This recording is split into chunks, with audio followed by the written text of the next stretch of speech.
Olá! Hoje nós vamos estudar sobre a importância de participar ativamente do reino de Deus. Aprenderemos também sobre como perceber o privilégio que é dado por Deus a nós nesta participação. Se você é um cristão verdadeiro, entenderá que é fundamental a sua participação em toda esta obra que Deus quer realizar no mundo. Sempre que ingressamos num grupo social, por exemplo, preocupamos-nos em saber quais são os nossos deveres e os nossos direitos, porque essa preocupação indica que você quer participar ativamente deste grupo. Então, qualquer relacionamento envolve participação. Quando você demonstra interesse em saber qual é sua parte num relacionamento, é sinal de que você quer que o relacionamento dê certo. No estudo anterior, nós vimos que quando cremos que Deus é Senhor de tudo, nós nos tornamos mordomos dele em tudo. Então, afinal, o que é reino de Deus? Reino de Deus é o domínio de Deus sobre todas as coisas, inclusive eu e você. Há pessoas que ignoram o domínio de Deus e, portanto, participam desse reino passivamente. Vamos ler João 3,3. Em resposta, Jesus declarou: digo-lhes a verdade, ninguém pode ver o reino de Deus se não nascer de novo. A nova vida que Deus quer que tenhamos é uma vida de reconhecimento do reino de Deus.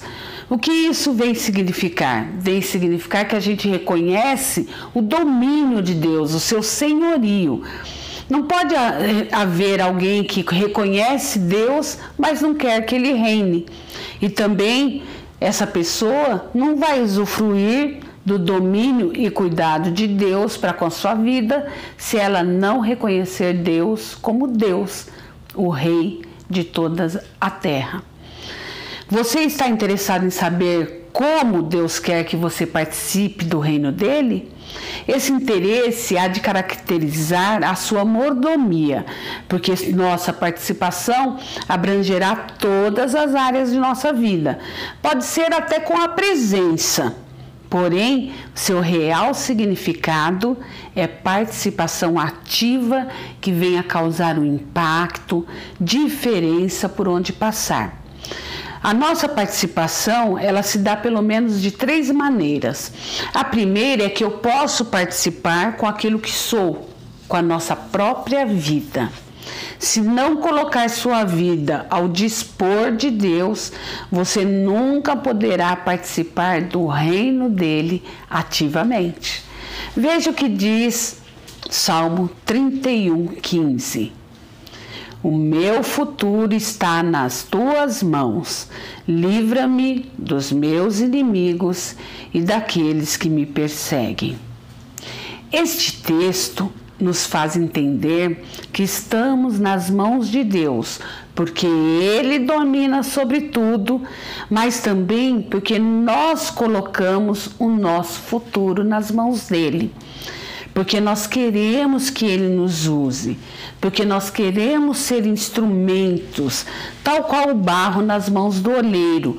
Como diz lá em Jeremias 18:14, que o vaso de barro se estragou e aí o oleiro percebeu que era necessário refazê-lo e ele o moldou novamente de acordo com a sua vontade.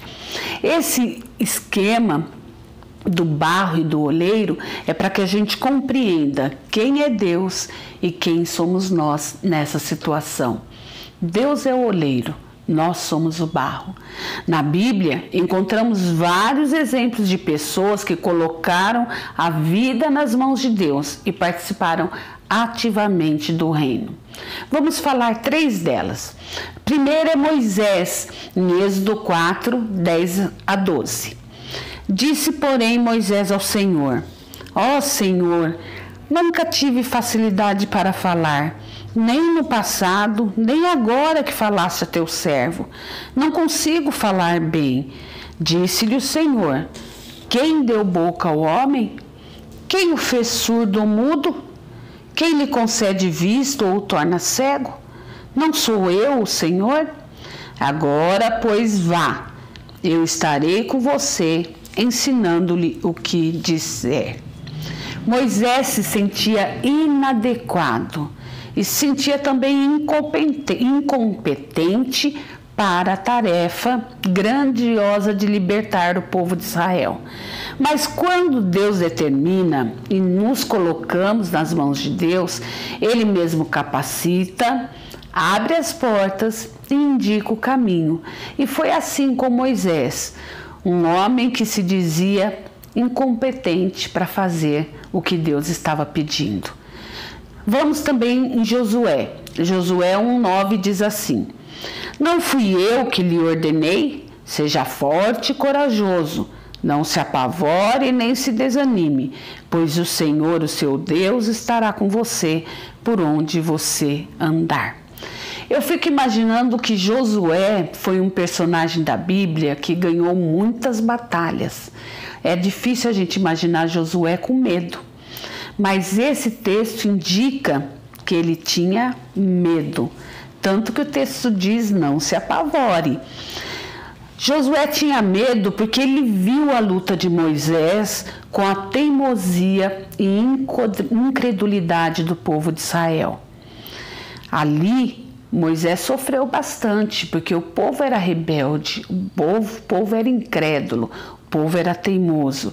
E aí, quando chegou a vez de Josué liderar aquele povo, ele pensou: eu não vou conseguir, e ficou com medo. Mas Deus lhe garantiu presença para conquistar a terra prometida, e quem conhece a história bíblica sabe que ele conseguiu. Vamos também ver Gideão. Gideão encontra-se em Juízes 6, de 15 e 16. Ah, Senhor, respondeu Gideão, como posso libertar Israel? Meu clã é o menos importante de Manassés e eu sou o menor da minha família. Eu estarei com você, respondeu o Senhor, e você derrotará todos os midianitas como se fossem um só homem. Gideão era inseguro, porque ele se considerava pequeno. Muitas das vezes nós nos consideramos pequenos para as coisas que Deus quer que façamos. Mas Deus lhe mostra que ninguém é pequeno se estiver nas mãos dele e se estiver com desejo de cumprir o seu propósito divino.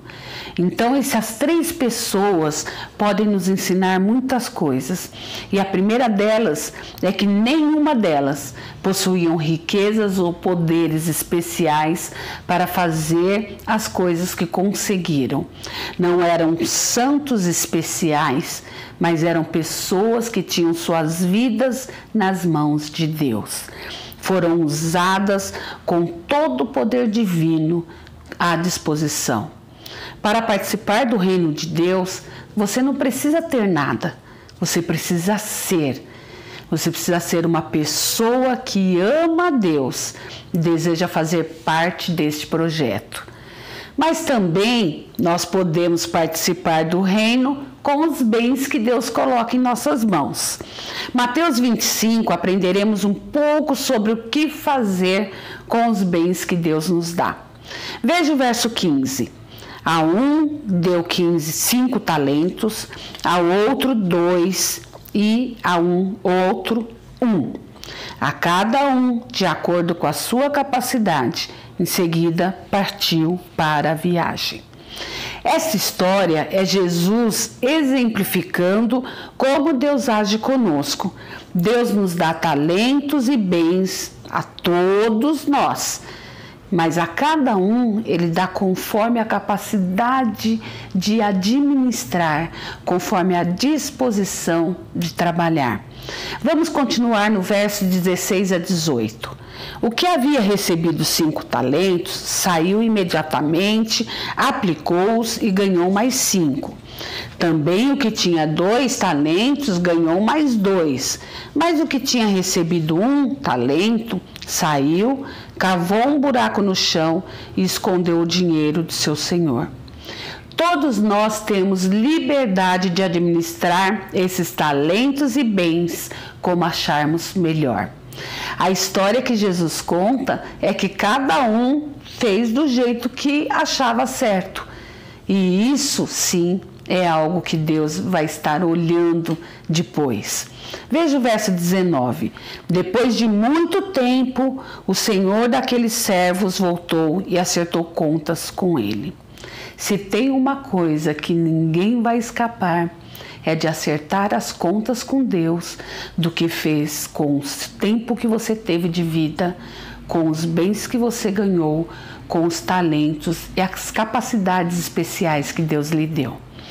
Todos nós daremos conta do que escolhemos fazer com tudo o que recebemos nesta vida. Ninguém será livre disto. Continuando o verso 23, o Senhor respondeu: muito bem, servo bom e fiel. Você foi fiel no pouco, eu o porei sobre muito. Venha e participe da alegria do seu Senhor. Cada um participou com o que recebeu.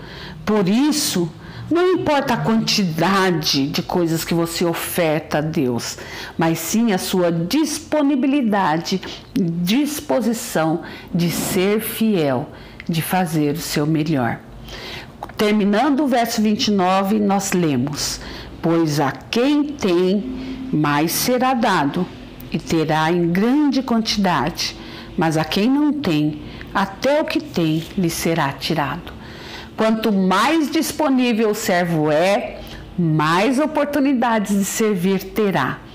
Porque Deus avalia a nossa fidelidade e não a quantidade de capacidades que você já tem naturalmente. Participar do reino de Deus com os nossos bens é, na verdade, reconhecer que esses bens são de Deus e devem ser usados para o nosso usufruto, mas também para o engrandecimento do seu santo nome. E finalmente eu posso participar também com aquilo que Deus ainda me dará, pois a nossa fidelidade gera mais bênçãos das mãos de Deus no futuro. Deus quer provar se o amamos ou não.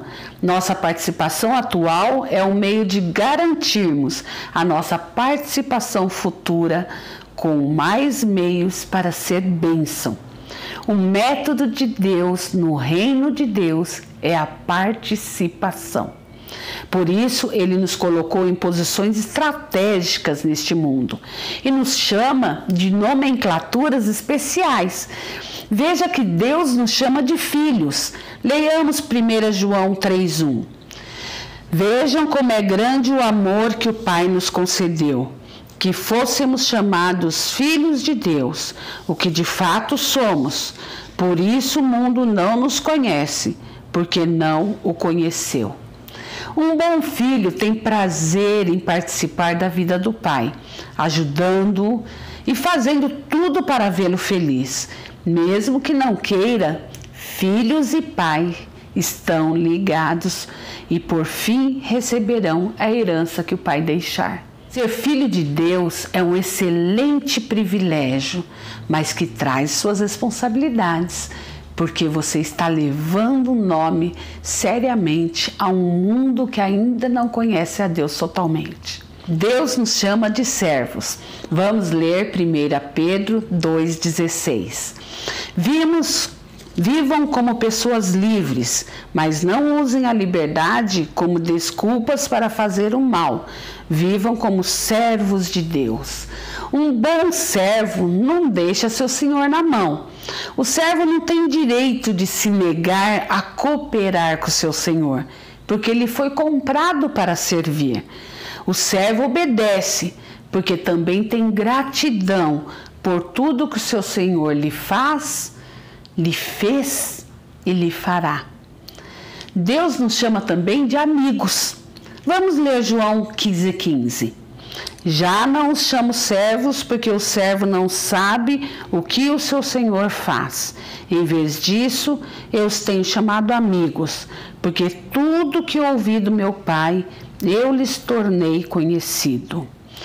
Um bom amigo participa intimamente da vida do outro, dando-lhe provas de confiança, de amor e respeito. Um bom amigo, ele ajuda sempre que o outro precisar. Ele não precisa ser chamado para isso, porque ele está sempre disposto, está sempre presente. Não é porque alguém cobra, mas porque o seu coração o impulsiona, a sua amizade o impulsiona. Deus quer se relacionar conosco como amigo. Um amigo que tem confiança, que tem amor e que tem respeito. Um amigo que coopera, até mesmo sem ser cobrado ou convocado para isso. Coopera porque ama, porque tem amizade. Só para lembrarmos, o reino de Deus é o domínio sobre todas as coisas. E quando eu aceito este domínio em minha vida, me torno participante desse reino. Posso participar com o que sou, com o que tenho e com o que vier a ser, porque Deus acrescenta a quem se dispõe em suas mãos. Para concluir nossos estudos, nós vamos ler Colossenses 3,17. Diz assim: tudo o que fizerem, seja em palavra ou ação, façam-no em nome do Senhor Jesus, dando por meio dele graças a Deus Pai. Nós nos tornaremos participantes do reino de Deus quando nós começarmos a cuidar de nossas palavras, mas principalmente das nossas ações, tornando-as motivo de engrandecimento do nome de Deus aqui na terra e através do nosso viver. Que assim seja. Amém?